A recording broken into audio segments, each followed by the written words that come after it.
Hey everyone, it's Erica. Welcome back to my channel. Today I have a layout for the Doodlebug Design creative team, and I'm going to be using the Love Notes collection. And I'm just showing you some of the product here that I have. I also have this cut file that I made in the Silhouette Studio. It was really easy to do, and all you need to do is go open up your Silhouette Studio, click on the little text. I typed out an X and an O, and sized it the way I wanted it, and also went up and picked the font that I wanted. Then I went ahead and cut it out, and now I'm just going to back it with some of these papers from the 6x6 paper pad. I did cut it out on some white textured cardstock, and made sure when I was sizing it that it would fit inside the 6x6 paper pads, because I knew that I wanted to use the 6x6 to back it. I love using these 6x6 paper pads. They are my favorite. I purchase 6x6 pads over 12x12s most of the time. I just really love the smaller scale, and since I use cut files on just about everything that I create, I use these 6x6 the most. So I am just trying to find some patterns that I want to use to back the file.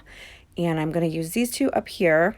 And what I do is I take the cut file and the pattern paper and I turn them over.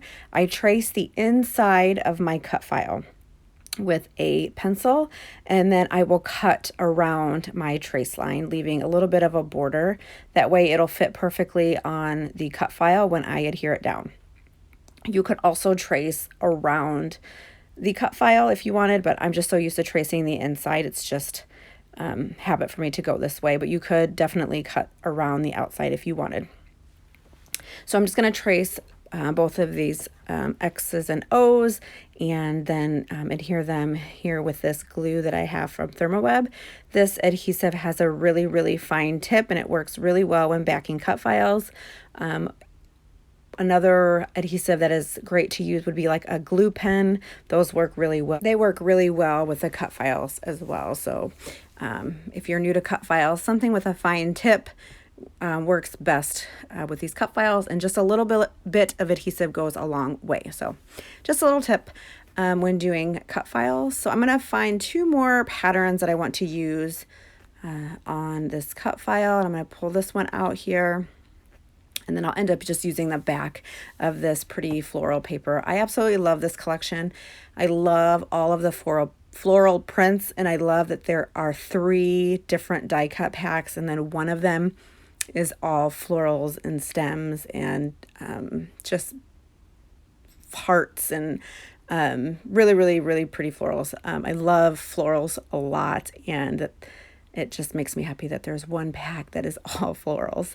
So here I am backing the other 2 letters, and I'm just going to use the pretty floral side, and then I will use the back side, which is a red with a red heart print. So it's really pretty. And then I'm going to go back and forth and try to decide whether or not I want to use a white 12x12 as my base, or one of the pattern papers from the collection. I use white most of the time on my layouts. I just really love the clean white look with the white. I like a lot of white space, but I do end up going with the pattern paper, and it's got text. It's a white background with a black text, and it says "Love You" all over the pattern paper, or all over the paper. And so that's the one I end up going with. I'm just trying to step out of my comfort zone a little bit, and I've been doing this a lot recently, just picking either a plain colored cardstock or a small print background rather than plain white. Just trying to mix it up a little bit, because I do use white a lot. So I'm just adding some foam squares to the back of this cut file just to give it some height dimension to the layout. And what I do is when I am ready to stick this down, I will just pull off one of the backings of the foam dot, and usually it's the one in the center. I'll remove a little bit of the sticky just by tapping it on my finger and then placing it down, just in case it's not put down exactly where I want it. It's easy to lift up, and I can move it around if I need to. So if I were to pull off all the backings and then stick it down, it's more of a pain to try to pull that all up. So I just pull off the center one, remove a little bit of the sticky, and then stick it down. And once it's exactly where I want it, I will kind of lift up the edges and pull the rest of the backings off. And I don't even pull all of them off. I'll usually just do like one on each corner and leave it like that. That'll stick and it'll stay and it'll be just fine. And the other foam dots are on the back. Just kind of keep the shape so that the cut file is not sagging in any spots. So you'll see me here just pulling off the center backing of the foam and sticking down the cut file, and I'll do that to all of them, and then I'll go back through and then pull up the rest of the backings. It just makes it a lot easier, especially if you have a cut file and you're not exactly sure where you want it to go. Sometimes you place things down and it's not exactly where you want it, or you change your mind. So much easier to pull it up when you just have one foam adhesive stuck down. So getting this in position where I want it. The photo that I'm going to be using, well, photos, I have two of them printed out, are of Cynthia and I at She Loves Color 2019. And one of them, we are in front of the little photo stand that they had made.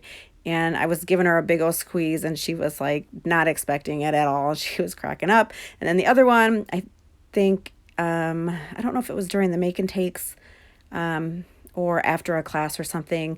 And we took a quick little selfie there.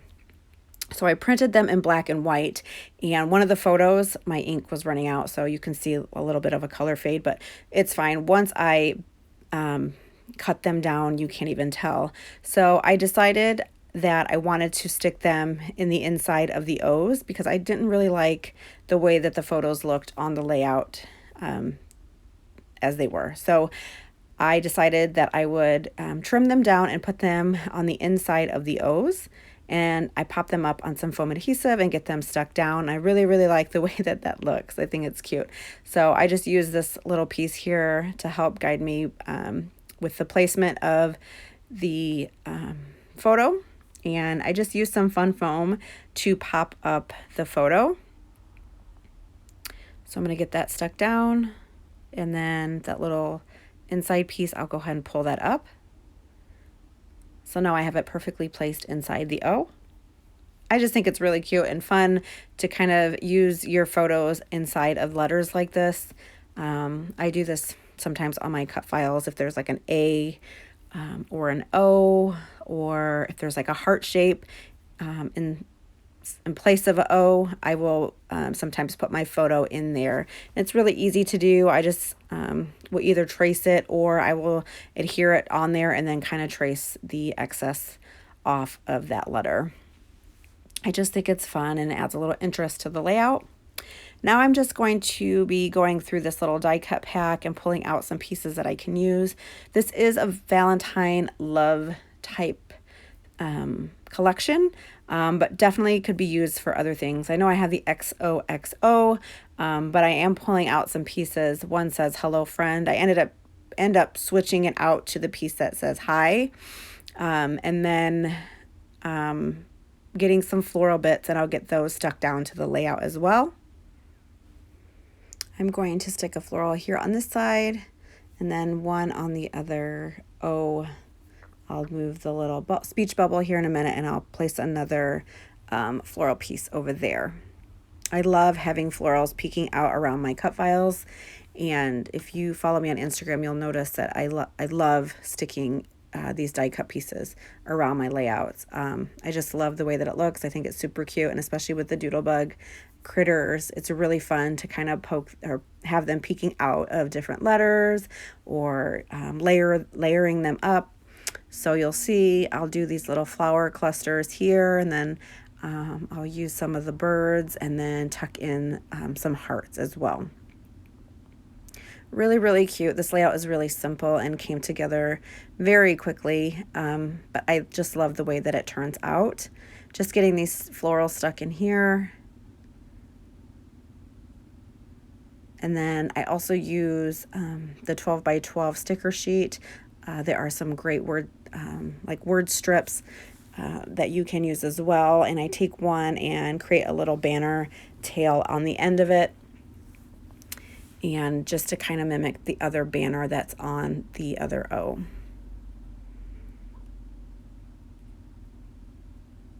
I really, really like the way that this turned out. And then I also take some of the new sprinkles, the small hearts, and add those to the layout as well. I do 3 different hearts, and I just love adding a different dimension and texture to the layout. For my journaling, I use my We Are Memory Keepers typewriter just to type out a strip of journaling. And because there is text on this pattern paper, it kind of blended in with that. So what I end up doing is taking a piece of pattern paper, the 12 by 12 pattern paper, and trimming it down. I take a piece, it's the red with the red hearts, and I trim it down, and that way I can adhere the journal strip to that red and mat it on there, and then I will place it underneath the XOXO, and I think it really pops. So I'll have some still shots here at the end for you. If you have any questions, just let me know. You can leave them down below and I will be sure to answer them. If you have any questions on how I created the cut file or the font or anything like that, just let me know. It was super easy to do. Typing out letters like this in Silhouette and turning it into a cut file is really, really easy to do. So if you need any help with that, just let me know and I will be here to help you. I will leave links to the products down below for you guys. So if you're interested in picking up this collection, you can do that. And if you're new to my channel, I would love for you to subscribe and also hit that notification bell so you don't miss the next time I upload a video. Head on over to Doodlebug blog and check out the blog post as well. I'll make sure to leave it linked down below so you guys can check that out and see more photos. Thank you guys so much for watching. I hope you guys have a wonderful day and I will see you in my next video. Bye-bye.